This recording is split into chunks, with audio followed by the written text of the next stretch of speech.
everyone, it's Dianne at Minerva. I hope you're all having a super week. And today I'm going to share with you a sew along for this pattern. It's by Atelier Jupe. It's the Olivia blouse and dress. Now we're going to be making the dress version today. So you can make it short as a blouse or you can make it longer with a belt. And that's what we're going to be doing. Now it's a lovely pattern. I love the placket at the front and the sleeves are a lovely length. We're going to be using a Minerva exclusive viscose challis fabric, and this particular one is called Popcorn Jelly. Now, I love all the different variations of this particular print, and this one is called Pacific. It's a beautiful colour. There are 7 shades to choose from if this is not your thing. So wash and prepare that fabric before we get started. Then when we've done that, check your sizing with the pattern. So take a tape measure, check your size and the finished garment measurements. Then when you've done that, we're ready to begin cutting our pattern pieces together. So let's go and do that now. So first up we have our pattern pieces. Now before we begin, we do need to trace off our pattern pieces for this particular pattern. So we get a pattern sheet like this. And you have to be careful because obviously the lines overlap. So do take care.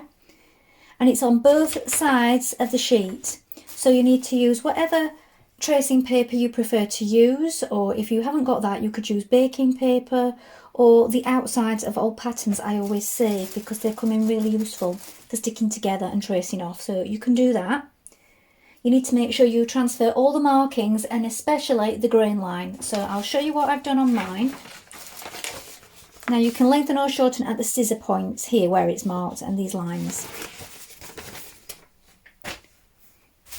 So here we have our front and our back piece. Now it's in 2 pieces. So we've got 2A and 2B. And we need to join them together. So you need to stick them together at this point where the little diamond marks are. Just take that pin out for a moment because it's falling out. We need to make sure that we make a note of the straight grain like this. So do note these arrows. This symbol here means a centre back and we're doing it on the fold. So we have the centre back once you've stuck it together. And we're going to cut 1 piece on the fold line. The fold line is here. Also make a note of this wavy line here because this indicates where we're going to gather. And then we have our front piece again in the same way. We have 1A and 1B that we stick together at this point. These little markings here and here that indicate the join. We need to mark on the straight grain. So I've marked mine just there, look. Here we have our sleeve. You're going to cut 2, so cut them as a pair. This is piece number 3. Make a note of all the markings. So the wavy line here at the top, the markings here, and of course the straight grain. And we have another wavy line here at the bottom. This indicates the gather point. Here we have the placket. This is piece number 5. You're going to cut 2 in fabric, 2 on interfacing. And the straight grain is this way. Make a note of these points here for buttons, buttonholes. Here we have the sleeve trim. Make a note of the markings and the straight grain. This is piece number 6. Cut 2 and also in interfacing. And the collar, again, cut 2, but this time on the fold. We have this marking here. So we're going to cut 2 on the fold, 2 in interfacing. Here is your belt piece. So again, we're going to join 2 pieces together. So 7A and 7B. The straight grain is this way. So this is for your belt. You're going to cut 2 pieces. Now we're ready to begin making our dress or blouse, depending on which version you're making.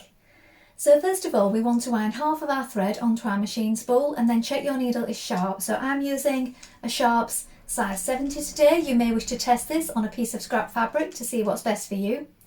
Then when you've done that, we're going to take our front piece and we are going to be cutting down to the triangle mark. So you do need to take care that you mark all of those markings from your pattern pieces.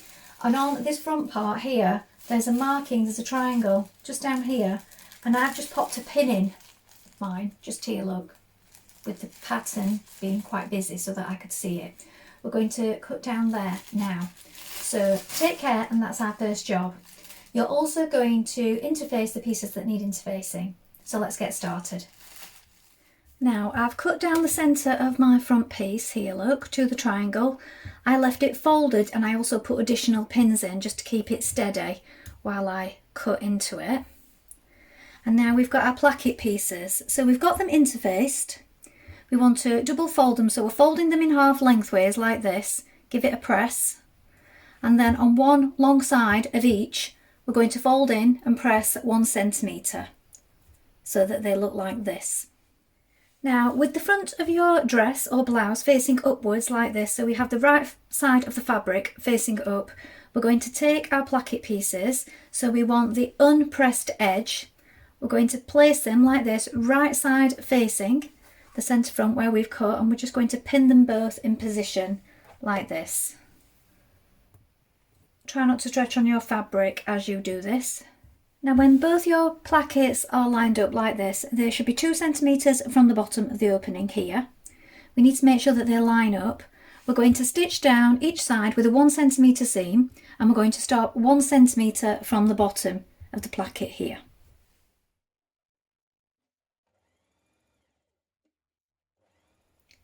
Now turn your dress to the wrong side like this so that you can see your stitching lines. And we're going to cut to where that triangle is, just there. Now if you can't see it, don't worry. What we're basically doing is we're cutting a diagonal towards these stitching lines. But don't cut too close to them. And I would suggest not going too close anyway, because you don't want it fraying out at all. So just cut quite close, but not so close that the stitches are going to fray out. Now press the seams towards the placket, and then fold back the placket to the wrong side like this and pin in place.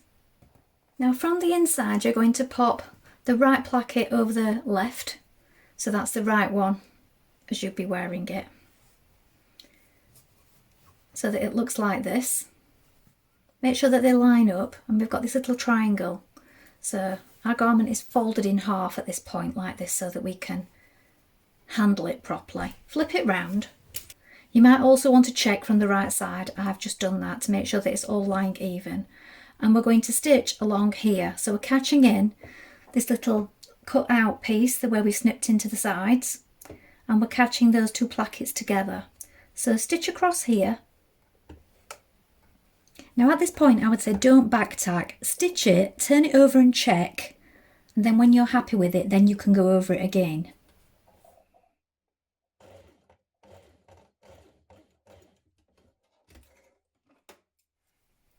So I stitched mine, as I said, turned it over, and I found that it needed to come over that way a little bit. So I've just done it again, and now that's better.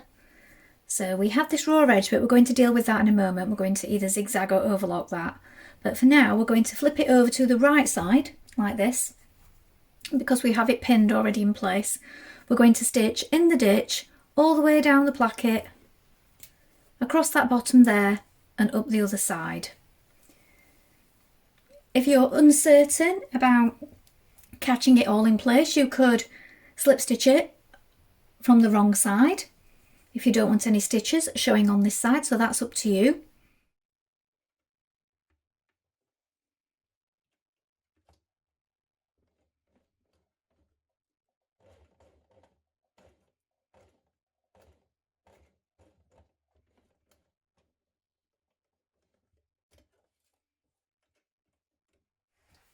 Pin the raglan sleeve to the front like this. The one notch indicates the front, so make sure that they line up. Once you've pinned it in place, we're going to stitch it with a 1.5 centimetre seam at this point, and then we can edge finish it by either overlocking or zigzag finishing it. The hem of the sleeve and the neck points are stitched with a 1 centimetre seam, but 1.5 for this side point here.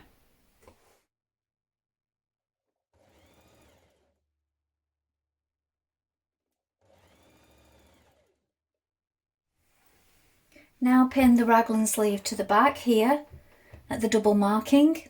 Make sure that they line up. Stitch in place with a 1.5 centimetre seam allowance, and then overlock or edge finish with a zigzag stitch. Now once you have your sleeves in place, front and back, you may wish to overlock down the side seam and along the sleeves on each side separately. This is so that we can press our seam open and flat at the side seams and under arm point there, and it will just give a nice flat finish. If you don't want to overlock, you could zigzag finish it. So I'm going to do this on mine now, and then once we've done that we can complete our side seams. Now pin your underarm seam like this along your sleeve and then down the side all the way to the hem. We're going to stitch this in place with a 1.5cm seam allowance, and then when we've done that we can press it open and flat. Repeat this step on both sides.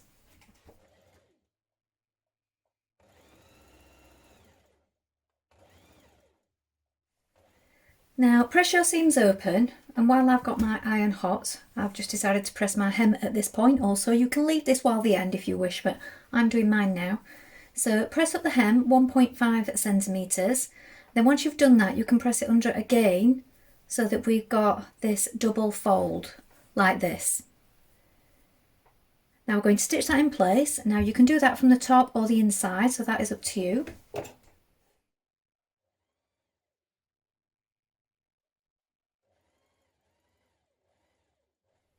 Now you're going to take your collar pieces, and one of them at the bottom you're going to turn under 1cm like this and press it to the wrong side. Now I've just snipped into it a little bit just to make it press a little better around that curve. Then once we've done that we're going to place them together, one on top of the other, and we're going to stitch with a 1cm seam up this side, just here, around the curve and along the other side. Don't stitch along the bottom, we're going to leave that running free. So let's do that now.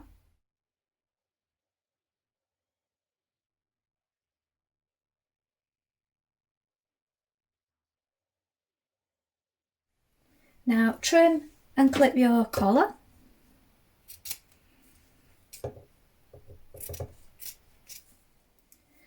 Now take your dress, and at the neckline we're going to do 2 lines of gathering stitches, 1cm from the edge. Do them close together and use your largest straight stitch.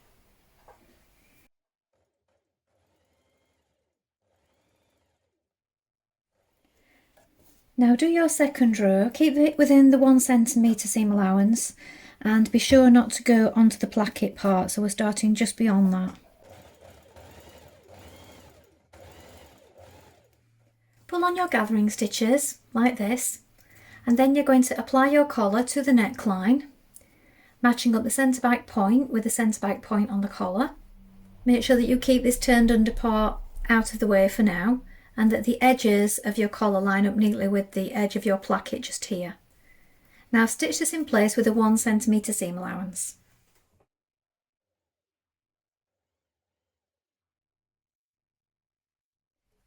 Now pin your collar to the wrong side like this, turning it under, so we have that folded under edge. Pin it all the way around, and from the right side now we're going to stitch 2mm away from the edge just here. Make sure that it's even.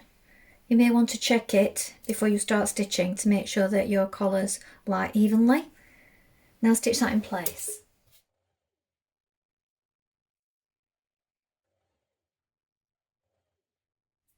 Now take your sleeve trim, and we're going to stitch the short edges together, 1.5 at this point.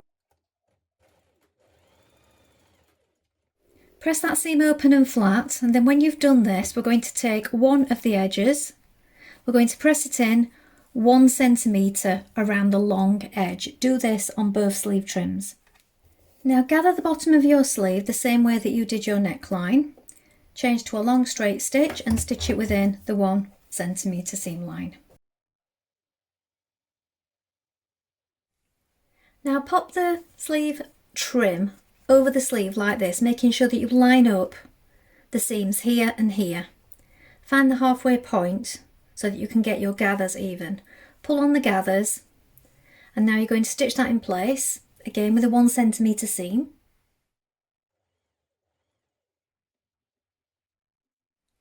Now turn the trim to the inside like this, enclosing the raw edge. Then from the outside you're going to stitch it close to the seam just here. You can take your pins out as you go.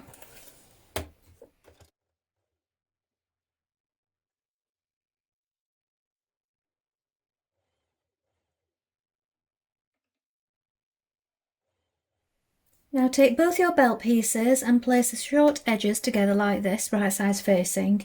Now the belt is a 1.5 centimetre seam allowance the whole way around. Stitch this short edge. Press that seam open and flat. Now we're going to stitch our belt, so we want to fold it in half, right sides facing. We're going to stitch along the top edge, all along this straight edge here. When we get towards the centre, we want to leave a small opening where we can pull it through. Leave that gap and then carry on down the other side and down the other short edge. Once we've done that, we can trim it and turn it to the right side, give it a press and close your hole.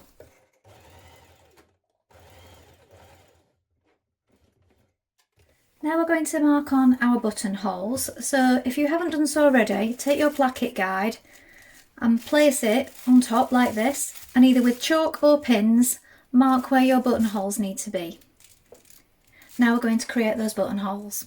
Now we're going to sew on our buttons. So I like to sew on the top one first of all, button that one up and then mark the placement for the next one, and continue in this same way all the way down, just to make sure that my buttons and buttonholes are lying straight and even.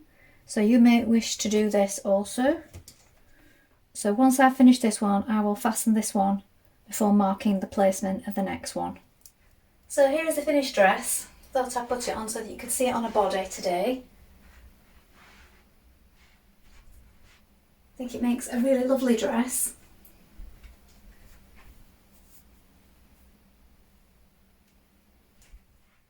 Well, I hope you've enjoyed sewing along with me today. I think this is a really pretty blouse or dress. I love it as the dress version, but I'm sure it'd be fabulous as the blouse as well. I love this cover version here with the jeans.